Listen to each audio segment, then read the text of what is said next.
Hamdan wa syukran lillah wassalatu wassalamu ala rasulillah asyhadu an la ilaha illallah wa la syarikalah wa asyhadu anna muhammadan rasulullah Muhammad ibnu Abdillah. Allahumma sholli ala Muhammad wa ala alihi wa ashabihi ajma'in wa ba'du. Qala ta'ala fil Qur'anil Karim a'udzu billahi minasyaitonir rajim. Innama ya'muru masajidallah man amana billahi wal yawmil akhir wa aqamas sholata wa ataz zakata wa lam yakhsha illallah fa asaulaika ayyakunu minal muhtadin. Bapak-bapak yang saya hormati, jamaah dari Masjid Al-Fajar Tirisan ini, mari kita sama-sama panjatkan puji syukur kehadirat Allah Subhanahu wa taala. Berkat nikmat karunia-Nya, alhamdulillah kita semuanya masih berada dalam lindungan Allah Subhanahu wa taala, bisa melangkahkan kaki dalam rangka untuk pengukuhan ya takmir masjid. Alhamdulillah semuanya ini menjadi takmir masjid itu Pak ya. Ya alhamdulillah ya. Kita sembuyung masjid kita, mudah-mudahan ke depan lebih makmur. Semoga salat dan salam dilimpahkan kepada junjungan Nabi besar kita Muhammad sallallahu alaihi wasallam, kepada keluarga dan para sahabatnya. Bapak-bapak yang saya hormati, ini biasanya kalau menjelang Ramadan itu ada tarhib ya. Tarhib Ramadan. Tapi karena ini konteksnya adalah pengukuhan takmir masjid, dan saya mohon maaf ya, saya belum mengenalkan diri. Nama saya tadi sudah ada, Abdullah Mahmud ya. Saya ini warga desa Ngadirejo ya, kampungnya Jambon ya.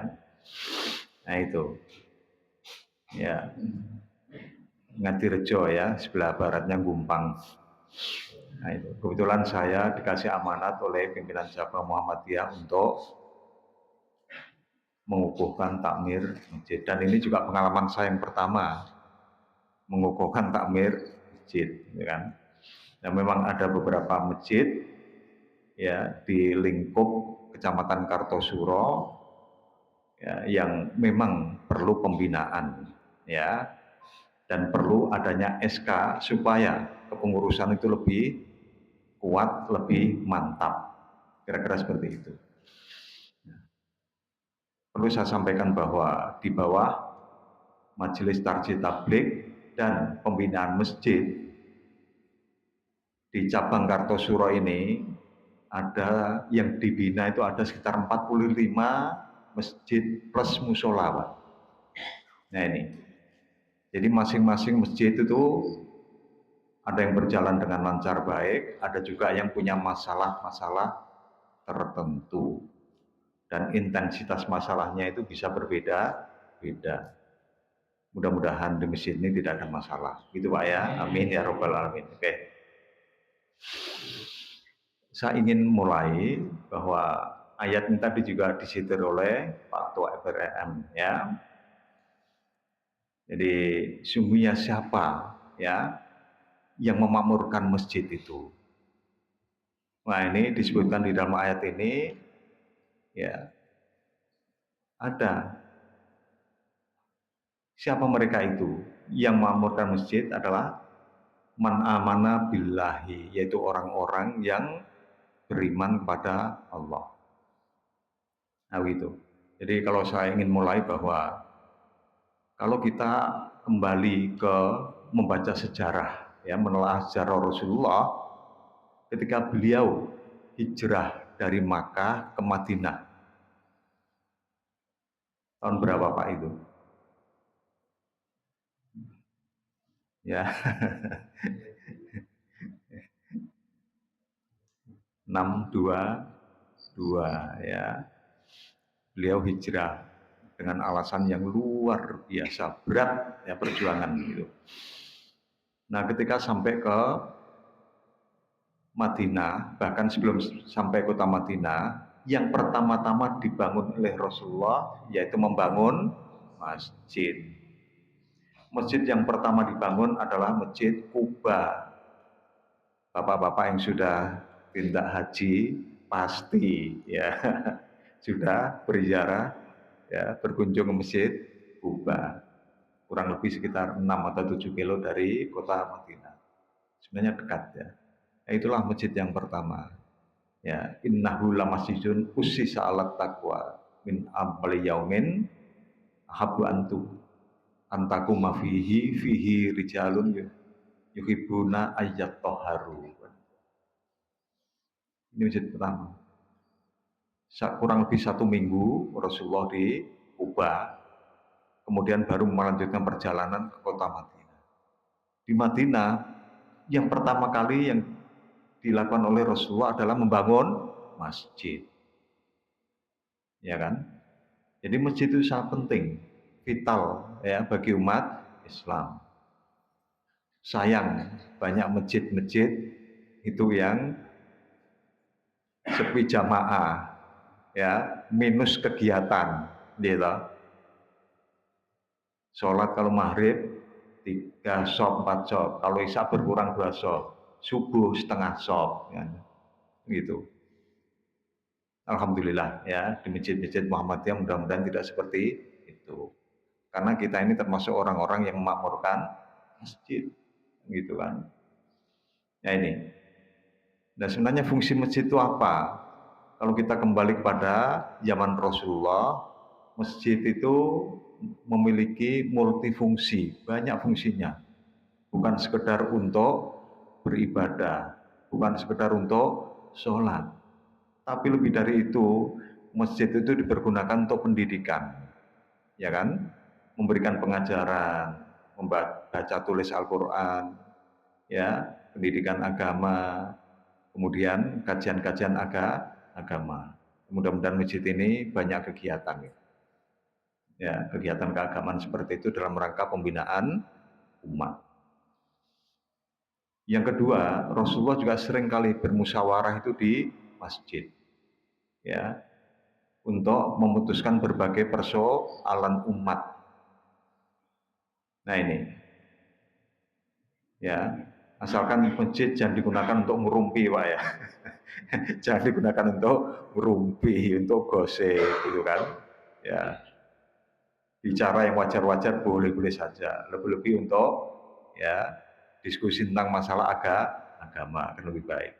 Itu. Ya.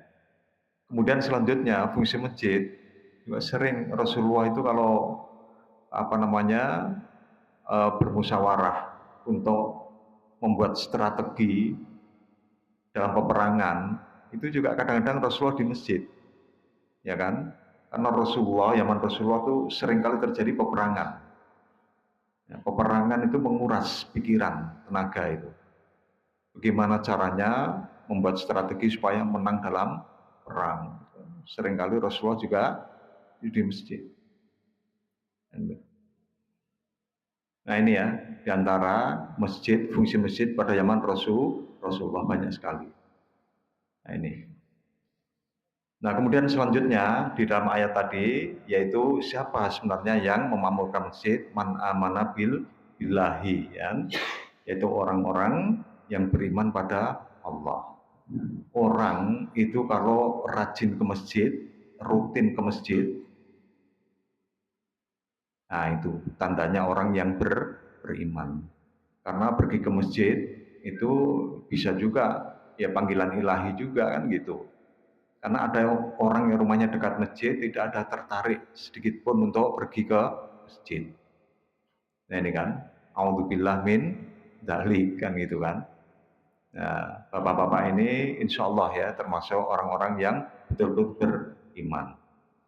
Ya, bahkan kalau isya subuh, nah itu dibiasakan ke masjid.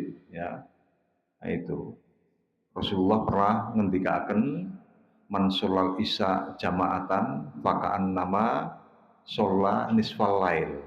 Barang siapa sholat isya berjamaah seolah-olah sholat setengah malam. Artinya apa? Besar pahalanya. Rasulullah juga ngendikaken man sholal fajro jama'atan fakaan nama shollatulal lail. Barang siapa yang sholat subuh berjamaah seolah-olah sholat sepanjang malam. Nah coba, nah ini ya, jadi biasakan sholat isya dan subuh di masjid, pahalanya besar sekali. Nah ini, ya bukan hanya sholat isya dan subuh, tapi kalau bisa 5 waktu di masjid. Nah ini ciri orang yang beriman. Itu Pak ya. Kemudian yang kedua, wal yaumil akhir. Dan orang beriman itu pasti percaya pada hari akhir. Gini Bapak-Bapak ya, jadi iman itu sebenarnya sangat vital dan paling penting. Karena semua amal-amal kita itu tergantung pada keimanan kita. Kalau dalam Islam, orang itu sekalipun punya jasa sebesar gunung, gitu ya, setinggi langit, tapi kalau tidak beriman, itu amal usahanya sia-sia. Ya, yang menemukan ini lampu ini siapa itu? Tanyakan Pak Nono itu kan, ya, Sri Sunaryono itu, ya. Nah itu yang insinyur-insinyur itu. Nah ini pahalanya luar biasa, orang seluruh dunia memanfaatkan. Kalau dia nggak beriman, nggak ada maknanya. Nah inilah makna iman. Oleh karena itu iman perlu kita tancapkan dalam diri kita kuat. Yang kedua, percaya pada hari akhir. Pada hari akhir itu penting sekali Bapak-Bapak ya. Orang yang tidak percaya pada hari akhir cenderung cuek ya. Dia cuma fokus pada kehidupan dunia. Jadi seolah-olah hidup ini dunia semata. Nah, itu potret orang-orang barat itu seperti itu. Ya, tidak percaya pada hari akhir. Jadi hidupnya itu jumpalitan, seenaknya sendiri, karena tidak ada risiko. Nah itu kan. Nah ini pentingnya. Jadi percaya pada hari akhir seringkali ditekankan dalam hadis Rasul. Mangkana yu'minu billahi wal yaumil akhir. Nah itu kan. Barang siapa percaya pada Allah dan hari akhir. Falyakul khairon. Atau liasmut. Berkata-katalah yang baik. Nah kira-kira nggak bisa berkata baik, menengok wae. Dibanding ngakai-ngakai dosa. Gitu. Nih. Paham ya? Itu Bapak-Bapak ya. Mangkana yu'minu billahi wal yaumil akhir fal yukrim jarohu. Hormatilah tetanggamu. Ya kan? Ojo pencerengan kan tadi kan ke masjid, wah ini musuh ini, rival. Masjid itu sebenarnya untuk mempertalikan jiwa umat Islam. Di masjid ini damai, hati kita itu damai, tentram. Ya, kita komunikasi sama umat Islam. Merajut ukhuwah Islamiyah, bukan untuk pencerengan. Betul tadi Pak itu ya. Nah, ini dibuang ya, harus dibuang. Di masjid inilah kita bisa damai, tentram. Nah, itu. Ya. Mangkana yu'minu billahi wal yaumil akhir fal yukrim dhaifahu. Hendaklah menghormati tamunya. Banyak sekali ya. Iman pada Allah dan hari akhir. Artinya apa? Orang percaya pada hari akhir itu menciptakan perilakunya menjadi perilaku yang etis, berakhlak, mulia. Orang nggak percaya pada hari akhir, ya kehidupannya akan amburadul. Itu orang kapitalis itu kan. Nah itu persis seperti masyarakat kafir Quraisy yang dihadapi oleh beliau Rasulullah Shallallahu Alaihi Wasallam. Jadi orang-orang kafir Quraisy itu kapitalis itu di Mekah itu. Karena orang kapitalis yang dibangga-banggakan harta, mereka tidak percaya pada hari akhirat. Makanya surat-surat pendek itu banyak berbicara tentang surga akhirat, surga neraka, ancaman dalam neraka, luar biasa surat pendek itu. Ya, karena mereka tidak percaya pada kehidupan akhirat. Gitu ya, Bapak ya. Kemudian ciri daripada orang memakmurkan masjid yaitu menegakkan sholat. Nah tadi ya, sudah kita singgung ya. Monggo masjidnya dimakmurkan. Bukan hanya untuk sholat, tapi kegiatan keagamaan harus lebih ditingkatkan. Kalau takmir yang lama sudah menempuh jalan yang baik, membuat kegiatan-kegiatan akad yang baik, dilestarikan, ya kan? Dilestarikan. Ya, Syekhul Islam Ibnu Taimiyah itu pernah mengatakan, al-muhafadzah alal qadimis sholih wal akhdu bil jadid al aslah. Yang kira-kira yang lama, yang baik dipelihara. Sambil menciptakan yang baru, inovasi-inovasi yang baru, kegiatan yang baru, yang lebih baik. Nah itu ya, untuk menjaga kesinambungan. Kalau di sini sudah ada pengajian, ibu-ibu, bapak-bapak, ya, ada kajian tafsir, fikih, baik, lanjutkan. Ya. Nah, kalau ada penambahan inovasi yang baru dilakukan supaya lebih bagus lagi. Itu bapak-bapak ya. Nah, jadi itu ya, jadi ciri orang yang memar masjid yaitu menegakkan sholat. Ya, menegakkan sholat itu sebenarnya bagaimana kita menjalin komunikasi dengan Allah Subhanahu wa Ta'ala secara vertikal. Ya, ini. Jadi ini penting sekali ya. Jadi karena manusia itu tidak bisa ya, tidak bertuhan mungkin bisa, tapi ada kekacauan di dalam diri. Oleh karena itu supaya diri kita damai, tidak kacau, itu kita harus selalu menghubungkan diri kita secara vertikal pada Allah Subhanahu wa Ta'ala. Dan itu medianya adalah sholat. Karena sholat itulah media seorang hamba harus komunikasi dengan Allah. Itu Bapak-Bapak ya. Nah ini. Nah setelah kita melakukan hubungan vertikal dengan Allah, wa atas zakah ya. Jadi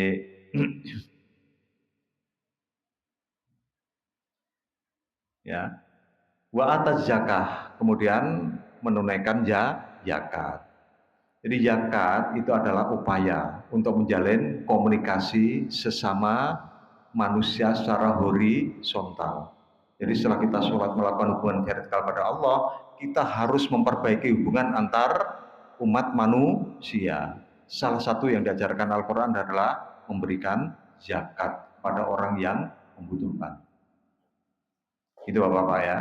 Jadi kalau zakat ini wajib, kadang-kadang aneh ya. Zakat itu wajib, dan wajibnya zakat seperti wajibnya sholat 5 waktu. Ya, tapi kadang-kadang aneh umat Islam itu sholat oke, masjid 5 waktu, haji 2 kali, umroh 5 kali, giliran zakat ngkose. Pak, karena apa? Takut kiri, loh, gitu. Ada orang-orang seperti itu. Padahal sebenarnya zakat itu artinya berkembang. Orang yang aktif ya memberikan zakatnya, insya Allah hartanya akan berkah, akan berkembang, kan gitu kan.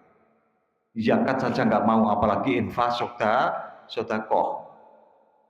Nah ini ya, ini karena apa? Ya karena bakhil, pelit, medit itu kan. Nah itu, padahal ini perintah, nggak tahu bahwa zakat itu adalah untuk menjalin hubungan sesama manusia. Ya, nah ini. Kemudian selanjutnya walam yakhsha illallah, dan tidak takut ya kecuali hanya kepada Allah. Jadi takut kepada Allah itu harus senantiasa kita tegakkan secara istiqomah, ya gitu kan. Nah ciri orang yang makmur masjid diantaranya takut pada Allah. Jadi ketika mendengar adzan, ya ini panggilan Allah. Saya takut kalau tidak menghadiri panggilan Allah, panggilan sholat ini, jangan-jangan saya nanti akan gitu kan. Nah ini. Nah ini Bapak-bapak ya. Kemudian ini diakhiri dengan fasa ulaika yakunu minal mutati. Ya, mudah-mudahan mereka itu orang-orang yang makmurkan masjid itu termasuk orang-orang yang mendapatkan petunjuk. Dan kita semuanya ini insya Allah ya termasuk orang-orang yang makmurkan masjid. Bukan saja makmurkan dalam arti kita sholat di masjid, tapi hadirilah kegiatan-kegiatan keagamaan yang ada di masjid. Karena pada prinsipnya kita menghadiri majelis-majelis taklim, mendengarkan tausiah, ceramah, dan sebagainya, itu adalah dalam rangka pengamalan ajaran agama Islam, yaitu tolabul ilmi. Ngerti Pak nggih? Saya kira seperti itu. Jadi tolabul ilmi itu tidak hanya di sekolah-sekolah formal, ya, tapi ini juga tolabul ilmi. Justru kadang-kadang yang seperti ini tidak ada di sekolah formal itu, ya, karena ini merupakan pembinaan kerohanian kan gitu kan, pembinaan pengetahuan keislaman dan sebagainya. Jadi ini pentingnya ya pengajian itu di sini. Saya yakin bahwa di masjid ini banyak kegiatan-kegiatan ya, karena saya melihat bapak-bapak ini semangat semuanya ya. Terakhir mudah-mudahan kita ini termasuk orang-orang yang diberi petunjuk oleh Allah Subhanahu wa taala dan tetap istiqomah ya memakmurkan masjid, dan ciri Masjid Muhammadiyah itu dinamik, penuh dengan kegiatan. Kalau masjid tanpa ada pengajian ya, majelis taklim, sepi Pak, sepi ya. Saya juga pernah menjadi takmir itu 8 tahun ya, baru beberapa bulan kemarin tak suruh ganti itu ya. Nah itu saya warnai dengan kegiatan-kegiatan yang bermanfaat, yaitu diantaranya adalah majelis-majelis taklim seperti ini. Saya kira itu yang bisa saya sampaikan Bapak-bapak, Ibu-ibu yang saya hormati, kurang lebihnya mohon maaf. Assalamualaikum warahmatullahi wabarakatuh.